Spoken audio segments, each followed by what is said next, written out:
It's currently election season for the MOA Board of Directors, and as a member, and as a current board member, by the way, it's 5 o'clock traffic. I should preface this, by the way. 5 o'clock traffic. I left work later than usual. I like to leave work around 4:30 and beat the traffic and then sign back home a little bit at home. If I don't leave at 4:30, I gotta leave at like 6:30. So I'm just trying my best to get home and deal with this traffic the best way I can. Let me actually, I will go the interstate today. Sorry for it's gonna be super boring. It's gonna be a lot of slow traffic, and I'm sorry about that. But I'll take this to the interstate. So, I'm not up for election this year. I'm up for election next year. Will I run again? I don't know yet.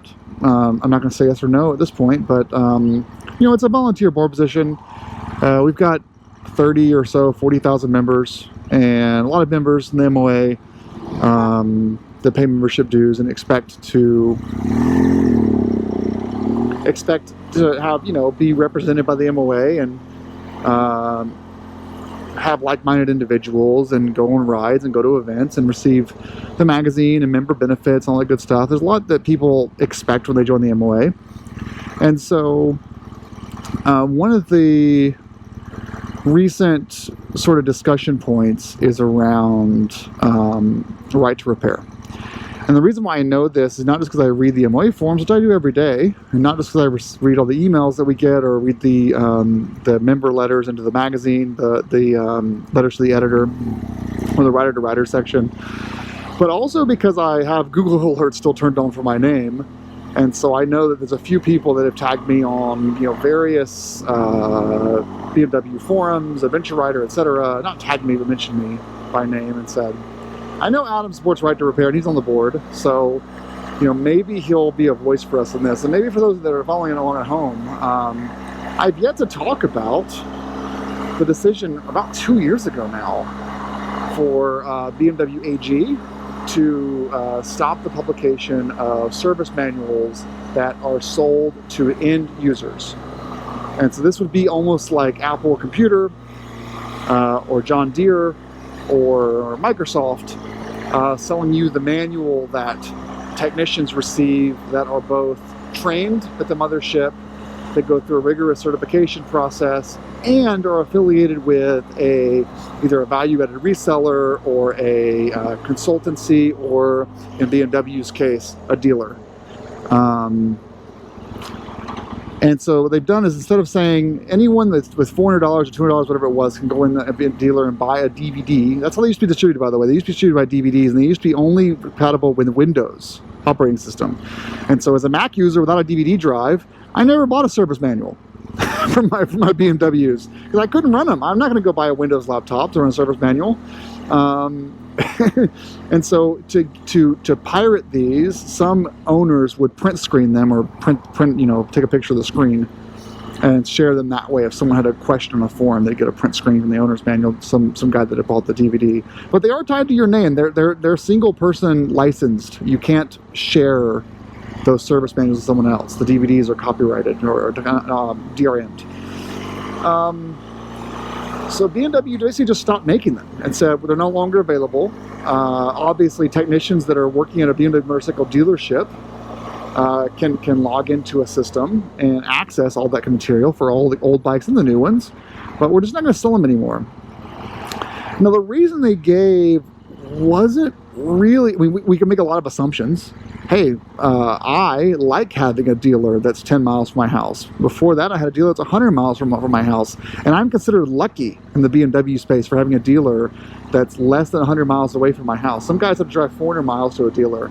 And so if I were BMW, and actually before I continue, let me say something real quick.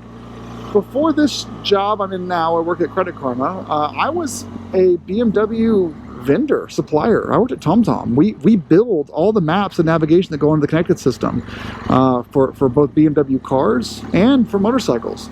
So I was a BMW supplier for 10 years, and I know all that's about. All the BMW connected app is all TomTom powered. And now I sit on the MOA board as well. I'm going to be clear up front to all you guys. I'm talking to you as Adam, a BMW customer / owner. I'm not talking to you as a board member or as a TomTom employee. I'm talking to you as an enthusiast just like you. I want to be really, really clear here. So I can infer that if I were BMW, I want a healthy dealer network, and dealers make a lot of money on service. And so all these guys that are doing, you know, not just regular scheduled maintenance, but really big work. Because the service manuals weren't just for oil changes and valve checks. They were like, here's how you tear down, you know, an entire system. Here's how you rebuild this stuff. Here's the torque specs for every bolt on the entire bike and the part numbers. So, you know, someone can spend $200 in that manual and save themselves potentially thousands, multiple thousands of dollars on out of warranty work for, you know, the lifetime of that motorcycle, 10, 15 years. So BMW, which wants to maintain their current dealer network, would probably say, well, this is obviously cutting into our bottom lines. Let's get rid of them. There was also the issue of piracy. I always thought, honestly, I thought that when the DVDs went away, that BMW was actually going to show up a year or two later and say, hey, good news. And just like they do for their cars, by the way, their car system's like this, and as is KTM's system. You log in, you give your VIN, and they say, do you want a day pass to look up one thing, or do you want a year-long pass? Basically a subscription for service manuals. I thought they were going to do that, where they would just charge a subscription fee. Isn't this video boring, by the way? I'm in traffic.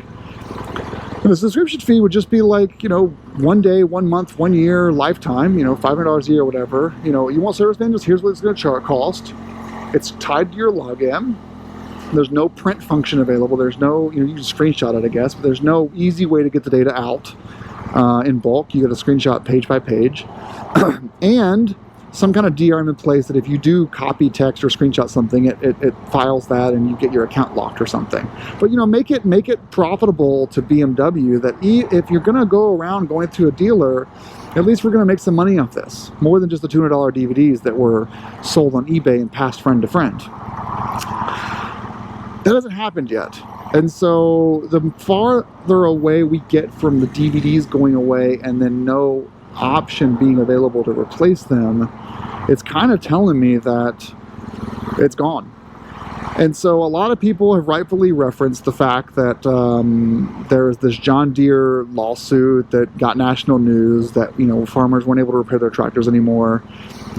You know, look at what Apple's doing with the App Store and how it's a walled garden and no one can publish apps to the iPhone without going through Apple's vetting process and has to use Apple's in-app purchases to collect credit card information, all in the name of safety. All the while it's, you know, keeping a lot of folks out and a lot of different kind of apps out that would otherwise be in there. And you know, iPhone and Android are the largest largest computing platforms on the earth right now, bigger than Windows and Mac. That's all going to through courts. You know, country courts are deciding how Apple's going to run their app store, because Apple kind of ignored consumer demand and what's, you know, reasonably anti-competitive for a long time, for the last 15 years. I think that, you know, there needs to be federal, national, country-specific legislation that requires that these service manuals are made available to consumers for a price by all manufacturers. This is not a BMW issue, by the way. I think this is a national issue. If you sell me something, a coffee grinder, the schematics should be available on your website, and if you want to, you can charge for them. But that kind of thing is good for the environment, and it's good for the manufacturer to keep selling parts forever. They have an income, you know, source forever from folks buying parts, and they'll still sell tons of new coffee grinders to folks that don't want to repair their stuff and just want to buy a new one. I buy a new iPhone every year. I don't give a shit about iPhone repairability for myself. Do I think that iPhone schematics and torque specs and screw sizes and, you know, not using you know, bespoke, you know, non-standard the Penelope screws on iPhones should be, you know, that should be go away? It should be standard, you know, T2s or T3s that they used to be? Yes, of course I do. I don't need my iPhone repaired or replaced or battery replaced or screen replaced. Never have. But someone does. And consumers deserve the ability to work on their own iPhones and know how to work on their own iPhones. And Apple's done some things that have not changed their design process, but certainly their repairability. Apple's made some steps towards that ahead of government legislation that has required them to do it. The right to repair is not a, oh, it's an M2 competition. Oh, that's the car I want to replace my Golf R with before I want a truck. Don't like the color though. It's kind of like a bluish white putty color. So the whole right to repair thing is not a BMW issue. I want to be clear about that. Now, and furthermore, I'm not going to talk about the MOA's involvement in this. I'm talking about myself as a customer. I don't really have any opinion to give on what the MOA should or shouldn't do in this video. I'm not going to. And in fact, this video is going to go up after the election. I don't want to bring any kind of drama to the MOA's election process. It's going to go up after the election's over for that reason. But back to right to repair. Sorry. When it comes to BMW and me as a customer, what they have done is that if you are a dealer and you go into the BMW 1250 GS technical specifications and you print off, dealers can print off the pages. On top of that page is a revision, the VIN number of the bike. You have to have a VIN number to look at the specifications, by the way. VIN number of the bike, the revision of the service manual, version 1.2, the dealer's unique identifier number, like a serial number for that dealership, and the logged in user, presumably service manager or someone authorized to log into that system. So if that document gets put on the internet, BMW is going to know that I, Adam, with my VIN number, was given this printout by this technician at this dealership on this day because it's based on the version number.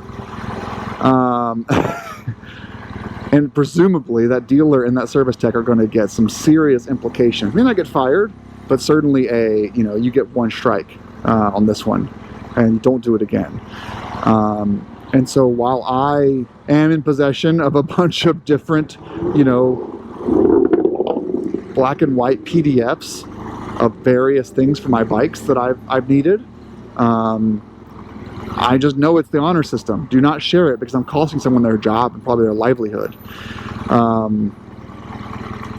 And I think that those kind of things, if you're a loyal customer to dealership and you buy all your parts there and all your bikes there, and you are, taking your bikes there once a year for look over and taking your bikes there for major service, and all you need is a valve check specification, your dealer will probably grab a blank envelope or a blank piece of paper and write the specs on it for you.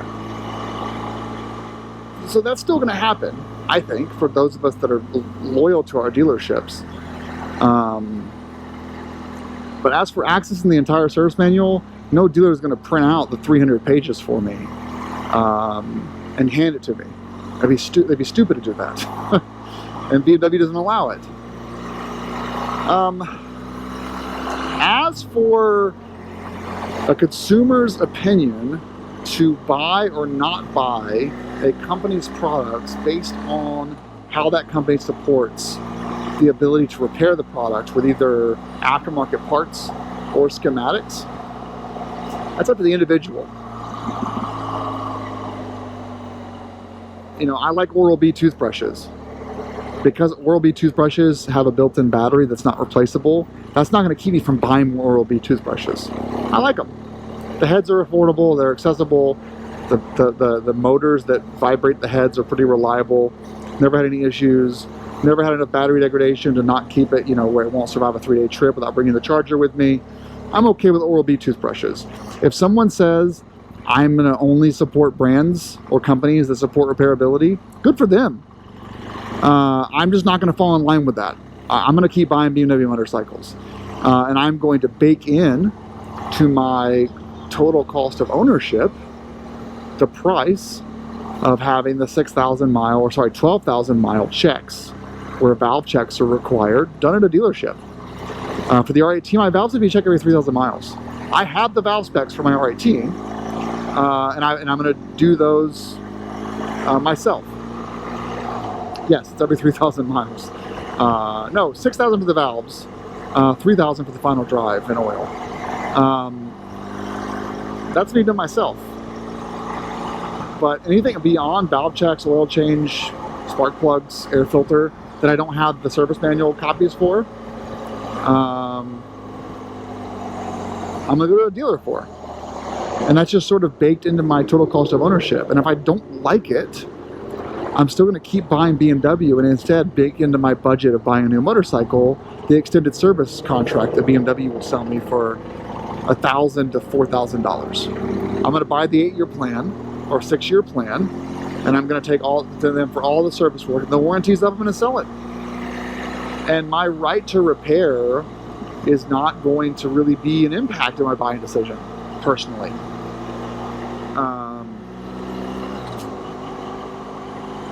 I think that I do think that all consumers need to vote with their wallet. That's it. You don't like it, don't buy it. And the only you have two tools at your disposal, and depending on how libertarian you are, you may think you only have one tool at your disposal. The first is to speak with your dollars. Don't buy any brands that do not allow you to repair and replace and upgrade and maintain the product indefinitely. B, wait for your representatives who you elected in state, federal, district offices and seats to look out for the consumer and pass legislation that forces these companies to be good citizens, not just to the consumer, but also the environment, reducing e-waste, keeping cars and other things in use longer. These kind of things have to become law. Because when you ask a company, hey, do you want to sell one toothbrush to someone every 30 years? Or do you want to sell a toothbrush to them 30 times in 30 years? They're going to pick the 30 toothbrushes. They want 30 times the sales. They're going to make the thing last pretty long, but they're not going to make it last forever and give you schematics and let everything be user replaceable. Unless there is some governing body which says to sell this toothbrush in this market, you have to. And they have to decide, is California, is Massachusetts, is Ukraine or Romania, is this big enough market for us to fall in line and comply in order to access that market? And for America, it is. As for what BMW is going to do next with right to repair and repairability and service manuals, I have no effing clue. Nor can I, an individual, Adam, the guy that's bought 6 or 7 BMWs, force them to do any of this stuff. And so that's where I am on it. I hope this video was helpful. I wanted to give my position on the whole topic. And you guys can tell I'm super passionate about this. I mean, you know, I published 1,600 YouTube videos. 1,500 of them are modifying motorcycles. Obviously, I give a shit about this. But I, nor you, have any power to force BMW what to do. And so we have to vote with our wallets. I'm not going to. I'm going to keep buying BMWs. Or we have to write our representatives. That's it.